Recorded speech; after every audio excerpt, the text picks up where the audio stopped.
Breaking news చూస్తున్నారు. Pakistan occupied కశ్మీర్లో మళ్లీ హైటెన్షన్ నెలకొంది. హింసాత్మకంగా మారింది ఆందోళనలు. అవామీ యాక్షన్ కమిటీ ఆధ్వర్యంలో నిరసనలు జరుగుతూ ఉన్నాయి. రావల్కోట్లోని నిరసనకారులపై భద్రతా బలగాలు కాల్పులకు తెగబడ్డాయి. ఈద్గా మైదానంలో ప్రార్థనలు చేసుకుంటున్న నిరసనకారులపై కాల్పులు జరిపాయి. తాజా కాల్పుల్లో 3 మృతి చెందారు. ఇప్పటివరకు ఆందోళనలలో 20 మందికి పైగా మృతి చెందారు. రావల్కోట్లోనే 7 పైగా మృతి చెందారంటే అర్థం చేసుకోవచ్చు పరిస్థితి అక్కడ ఎలా ఉందనేది. పాకిస్తాన్ ఆక్యుపైడ్ కశ్మీర్లో 12 రోజులుగా కమ్యూనికేషన్ బ్లాక్అవుట్ నడుస్తుంది. మొబైల్ ఇంటర్నెట్ సేవలు బంద్ అయ్యాయి. సమస్యల పరిష్కారం కోసం నిరసనలు అక్కడ వ్యక్తమవుతున్నాయి. బలవంతంగా హింసాత్మకం చేసేందుకు పాకిస్తాన్ సర్కార్ అక్కడ ప్రయత్నం చేస్తూ ఉందా? అక్కడ వాళ్ళైతే మాత్రం అదే మాట అంటున్నారు. ఈరోజు అంటే తాజాగా జరిగిన ఘటనలో, హింసాత్మక ఘటనలో 3 మృతి చెందారు. పాకిస్తాన్ సెక్యూరిటీ ఫోర్సెస్ ఇటు నిరసనకారులపై కాల్పులకు తెగబడ్డాయి. దీంతో రావల్కోట్, పాకిస్తాన్ ఆక్యుపైడ్ కశ్మీర్లోని రావల్కోట్లో జరుగుతున్న ఆపరేషన్లో ఈ దారుణం చోటు చేసుకుంది. అయితే క్రాక్డౌన్ మాత్రం అయితే కంటిన్యూ అవుతుంది. నిరసన అణచివేసే ప్రయత్నం జరుగుతోంది. ఈద్గా గ్రౌండ్లో ప్రార్థనలు జరుగుతున్న సందర్భంలో అక్కడున్న అవామీ యాక్షన్ కమిటీ సభ్యులు అలాగే ఇంకొంతమంది వీళ్ళందరూ అక్కడ కూర్చొని నిరసనలకు దిగారు. దీంతో ఒక్కసారిగా ఉద్రిక్తంగా మారింది. ఆ దృశ్యాలను చూస్తున్నారు ఆర్టీవీ స్క్రీన్ మీద. సెక్యూరిటీ పర్సనల్స్ ఒక్కసారిగా వాళ్ళ మీద కాల్పులకు తెగబడ్డారు. హెవీ షెల్లింగ్ జరుగుతుంది. ఎక్స్టెన్సివ్గా టియర్ గ్యాస్ను ఉపయోగించడం జరుగుతోంది. అక్కడున్న ఆ గ్యాదరింగ్ని పూర్తిగా డిస్పర్స్ చేసేందుకు, అంటే వాళ్ళందరినీ అక్కడి నుంచి చెల్లాచెదురుగా తరలించేందుకు ఒక్కసారిగా వాళ్ళ మీద టియర్ గ్యాస్ను ప్రయోగించడం జరిగింది. ఫైరింగ్, కాల్పులకు తెగబడ్డారు అక్కడి బలగాలు. ఆ విజువల్స్ మీరు చూస్తున్నారు. దీంతో ఒక్కసారిగా అక్కడ భయాందోళన నెలకొంది. ఈ ఘటనలో నయీం అమీన్ ప్లాంద్రీ ఫలియాన్కి చెందిన నయీం అమీన్గా గుర్తించారు. దాంట్లో ఒక వ్యక్తిని, ఇంకొంతమందికి తీవ్ర గాయాలయ్యాయి. ఆపరేషన్ కంటిన్యూ అవుతుంది. అయితే అఫీషియల్గా క్యాజువాలిటీస్ ఎంత అనేది ఎక్కడ కూడా చెప్పకపోయినప్పటికీ ఈ ఘటనలో 3 మృతి చెంది ఉంటారని చెప్పి ఇటు ఇంటర్నేషనల్ మీడియా కూడా కోట్ చేస్తూ ఉంది.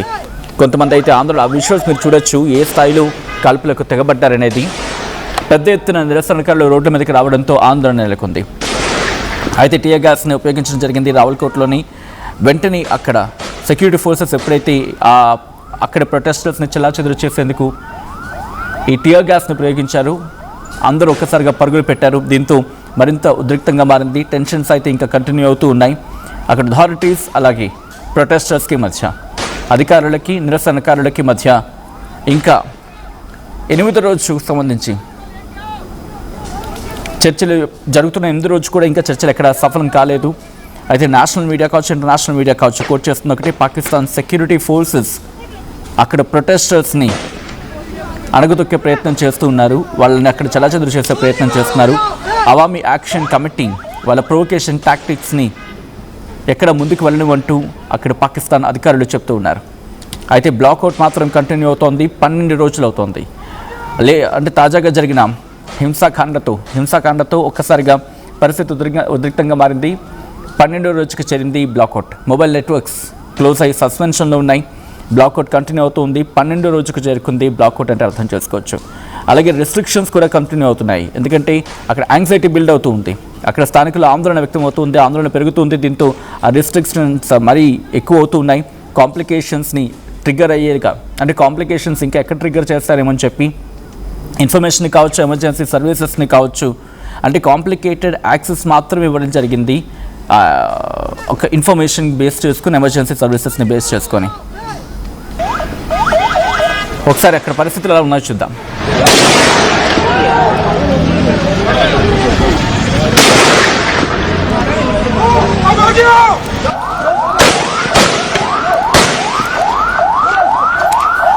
कि वो जो रावलाकोट में गोलियां चली हैं वो जख्मी उन्होंने उठा के ले गए। वो सीएमएस से हमारे जख्मी, होटल से काम करने वाले आदमी सब लेके ये रोज हेलीकॉप्टर के जरिए भी आते हैं। और पहले 14,000 को इन्होंने कहा था, उसके बाद लगातार 2, 6, 8, 10 हेलीकॉप्टर आते हैं।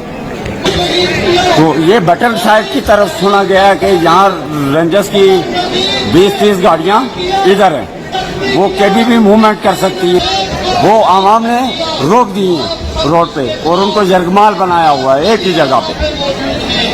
उन्हें खाना पहुँचाने कोई बंदा उसी ने कोई ना कोई सोलतकार है ना जी। ये 53 डंगर जड़े अंदर इन्होंने सोलोत्तर तो नहीं आए, ये नहीं बाहर आए ना। तुम देख लो गलियों से, बाजारों से, खेलों के मैदानों से,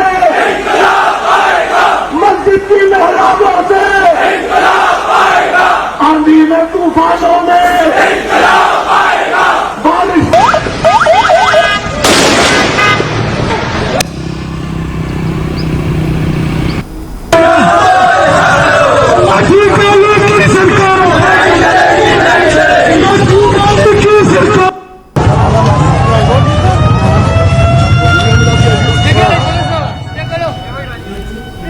ఆ విజువల్స్ మీరు చూస్తున్నది. అక్కడ ఏం జరుగుతున్నది, రావులకోటకి సంబంధించి ప్రస్తుతం అక్కడి ప్రభుత్వం తమ హక్కును లాగేసుకుంటోంది. తమకు జరగాల్సిన న్యాయం జరగటం లేదు, తమకు అన్యాయం చేస్తోంది ప్రభుత్వం అని చెప్పి అక్కడ ప్రజలు రోడ్ల మీదకి వచ్చారు, నిరసన వ్యక్తం చేస్తూ ఉన్నారు.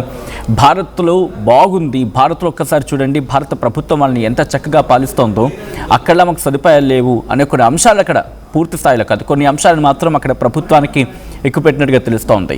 ఓ పక్క మాకు ప్రాతినిధ్యం ఉండటం లేదు, ఎక్కడెక్కడి నుంచో వచ్చి ఇక్కడ పోటీ చేస్తున్నారు అండ్ ఇక్కడ సంపదను దోచేసుకుంటున్నారు అండ్ మా ప్రజలని పూర్తిగా మీరు దోచుకుంటున్నారు, ఇక్కడ దోచుకుని అక్కడ బాగుపడుతున్నారు.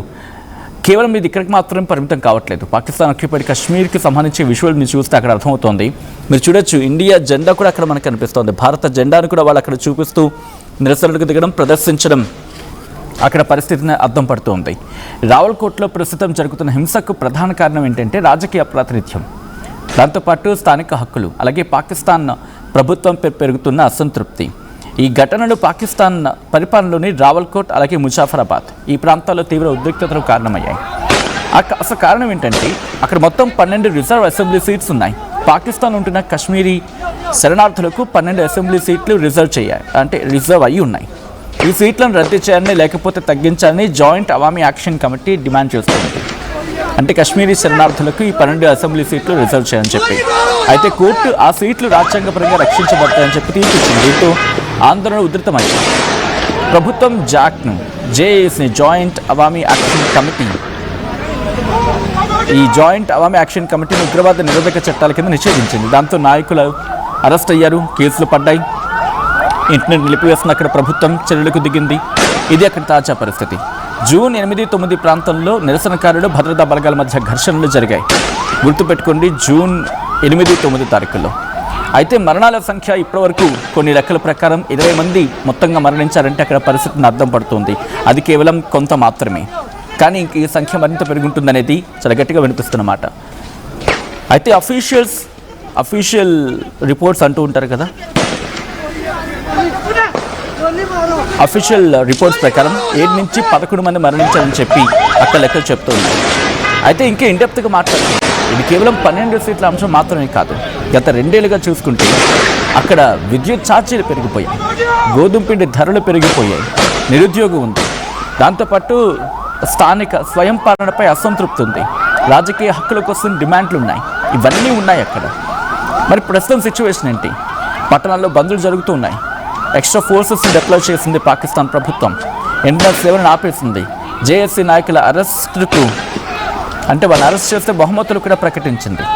ఇది ప్రస్తుతం రావులకోటలో పరిస్థితి. ఈ కథనం మిమ్మల్ని కాస్త కలవరపరచవచ్చు. అయితే మిమ్మల్ని కలవరపాటు గురి చేయడం ఆర్టీవీ ఉద్దేశం కాదు, కానీ ఇటువంటి కథనాలు చూసినప్పుడు కాస్త కలవరపాటు గురి అవకాశం ఉంటుంది. కాబట్టి దీనికి సంబంధించి తగిన జాగ్రత్తలు తీసుకోవాలని ఆర్టీవీ సూచించడం జరుగుతోంది. This is a disturbing content. Viewer discretion is highly advised.